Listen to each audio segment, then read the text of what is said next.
Doctor संपदा मुंडे आत्महत्या प्रकरणात आरोपी प्रशांत बनकरला कोर्टात हजर करण्यात आलाय। फलटण कोर्टात आरोपीला हजर करण्यात आलाय। बनकरला आज पहाटे 4 वाजता अटक करण्यात आली। तो पुण्यात मित्राच्या फार्म हाऊस मध्ये लपून बसला होता। सातारा पोलिसांनी कारवाई करत त्याला अटक केली।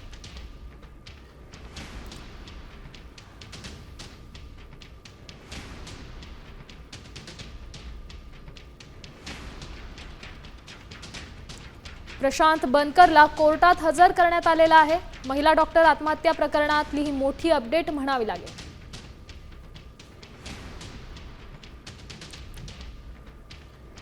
पोलीस निरीक्षक गोपाल बदनेला बेड्या कधी, आता असा देखील सवाल उपस्थित होतोय, कारण पुण्यातून सध्या प्रशांत बनकरला ताब्यात घेण्यात आले आणि त्याला कोर्टात हजर करण्यात आले। या संदर्भात अधिकची माहिती देत आहेत आपले प्रतिनिधी मंगेश कचरे। मंगेश, काय सांगाल? सध्या प्रशांत बनकरला कोर्टात हजर करण्यात आले, नेमकं घडतंय काय?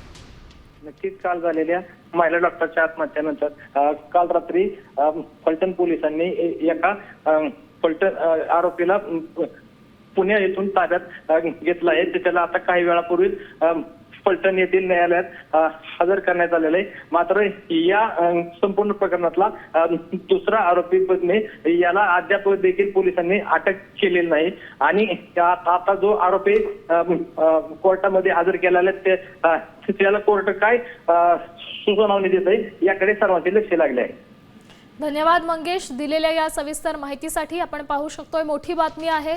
प्रशांत बनकरला कोर्टात हजर करण्यात आलेला आहे, त्यामुळे पुढच्या येत्या काही काळात आणखी काय खुलासे होतात तेच पाहणं महत्त्वाचं ठरणार आहे। आणि डॉक्टर संपदा मुंडे आत्महत्या प्रकरणातील आरोपी PSI गोपाल बदनेचा सध्या शोध सुरू आहे। आता isakal.com आहे देशातील नंबर 1 ची मराठी न्यूज वेबसाईट। प्रत्येक अपडेटसाठी isakal.com ला नक्की भेट द्या।